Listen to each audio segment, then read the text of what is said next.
As we mentioned, all evacuation restrictions will be lifted at 8 o'clock tomorrow morning, with the exception of just a couple of roads in Torrance County. La Para Road and Aceves Road will remain closed to everyone. That is the area with the most damage from the fire. In Bernalillo County, all residents will be allowed in, but for those that live off of La Jara Road, only residents will be allowed back. After long days of worrying and waiting, many families were relieved to go home today. That's right. News 13's Lizzie Mitri was there as many made it back home, and she is live tonight near Escobosa. Lizzie? Dean, Jessica, today the road closure in Bernalillo County moved back to here on Highway 337 near Raquel Road in Escobosa, allowing residents living just north of here to return home for the first time after nearly a week for some. From one extreme, when we saw the flames like 200 feet over the Bearcat Ridge there, it was like, oh my God, it's gonna tear up the whole mountain, you know? To the next. Coming back is definitely a relief, being able to sleep in my bed again. I'm so looking forward to a good night's sleep tonight. Now it's just, we have to just take a big sigh and big breaths and just say, okay, we got to clean up. Residents got to drive through here on Highway 337 as far south as about Raquel Road, returning home with all their keepsakes. And lots of pictures that I got to hang back up on the walls. Jody McInnes took these pictures of the smoke cloud looming over her home before she had to leave last week, a stark difference from what she sees here today.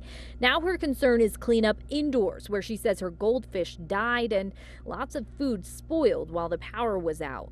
The smell was pretty bad. I'm still not done. I've got the freezers cleaned out, but not the fridge. Ernest Gonzalez is doing the same at home and at his general store, but he's not complaining. He knows he's a lot luckier than some of his neighbors. Our neighbors, friends, and family that live down the road in Chile and a little further down, we haven't even talked to them, but we know it's pretty darn bad. I'm very anxious. My husband and I, neither one of us been sleeping. Neither one of us have been eating. Aside from the occasional vehicle, it's pretty quiet out here tonight, which one resident tells me is very unusual. He's used to hearing wildlife, cattle, or maybe the neighbor's chickens, but he says the silence now is surreal. It's almost like a ghost town. Back to you. All right, Lizzie, thanks for that report. We heard a lot of concern from residents about burglaries and vandalism while they were gone from their homes. But the Bernalillo County Sheriff's Department says tonight it has so far gotten no reports of either as people returned home today. We're grateful. So we're glad it's over for us right now, but there's still people that can't come back in, and hopefully soon that they will be coming home. And soon is tomorrow for the rest of the evacuees. Torrance County Sheriff's deputies let residents who live south of La Para Road off Highway 337 back in at 8 this morning. Deputies also went in themselves to check on residents and their animals. Residents wanted to thank everyone who has helped them out.